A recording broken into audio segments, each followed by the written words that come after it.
ከውርጃ በኋላ የህክምና ክትትል ማግኘት መብትሽ ነው። ይህ ቪዲዮ ስለሚጠቅምሽ ሴቭ አድርጊው። ሰውነትሽ የማገገሚያ ጊዜ ይፈልጋል። ቀላል ደም መፍሰስና ቁርጠት ለጥቂት ቀናት ሊቆዩ ይችላሉ። ስለዚህ ሰውነትሽን በጥንቃቄ ተከታታይ። የሚከተሉት አፋጣኝ የህክምና ክትትል የሚያስፈልጋቸው ምልክቶች ናቸው። የደም መፍሰሱ በአንድ ሰዓት ውስጥ 2 እና 3 እንዲሁም ከዛ በላይ ፓድ የሚያስፈልገው ከሆነ፣ ትኩሳት፣ ጠንካራ ህመም ወይም ደግሞ መጥፎ ሽታ ያለው የማህፀን ፈሳሽ። እነዚህ ምልክቶች ካየሽ በአፋጣኝ ወደ ህክምና ተቋም ሂጂ።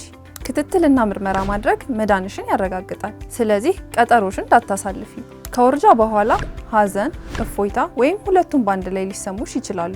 እነዚህ ሁሉ የተለመዱ ስሜቶች ናቸው። ማውራት ከፈለግሽ ከጎንሽ ነን። የመውለድ አቅምሽ ከውርጃ በኋላ ቶሎ ይመለሳል። መከላከያ መቼና እንዴት መጀመር እንዳለብሽ በምክክር መወሰን አስፈላጊ ነው። የገንዘብ ችግር ካለ ጻፊልን። ነፃ አገልግሎት ከሚሰጡ ተቋማት ጋር እናገናኝሻለን። በዋትስአፕ፣ በቴሌግራም ወይም በሜሴንጀር ልታገኝን ትችያለሽ። ቀጥታ መደወል ምርጫሽ ከሆነ ደግሞ ስክሪን ላይ በምታየው ቁጥር ልትደውይልን ትችያለሽ። ቪዲዮውን ለጓደኞችሽ ማጋራት እንዳትረሺ።